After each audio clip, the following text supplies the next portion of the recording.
सौराष्ट्रे सोमनाथं च श्रीशैले मल्लिकार्जुनम् उज्जयिन्यां महाकालम् ओंकारममलेश्वरम् परल्यां वैद्यनाथं च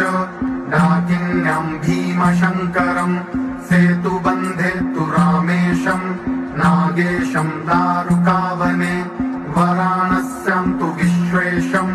त्र्यम्बकं गौतमीतटे हिमालये तु केदारम् घुष्मेशं च शिवालये एतानि ज्योतिर्लिङ्गानि सायं प्रातः पठेन्नरः सप्तजन्म कृतं पापं स्मरणेन विनश्यति। नमः ॐ मल्लिकार्जुनाय नमः ॐ महाकालेश्वराय नमः ॐ ओंकारेश्वराय नमः ॐ वैद्यनाथाय नमः ॐ भीमशङ्कराय नमः ॐ रामेश्वराय नमः ॐ नागेश्वराय नमः ॐ विश्वेश्वराय नमः ॐ त्र्यम्बकेश्वराय नमः ॐ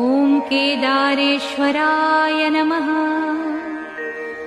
ॐ भस्मेश्वराय नमः। सौराष्ट्रे सोमनाथं च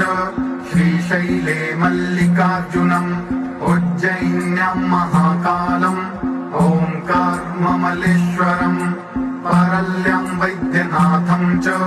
डाकिन्यां भीमशङ्करम् सेतुबन्धे तु रामेशम् नागेशं दारुकावने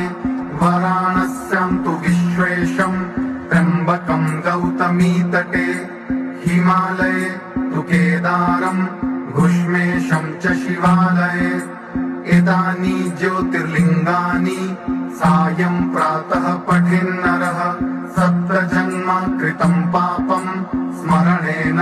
विनश्यति।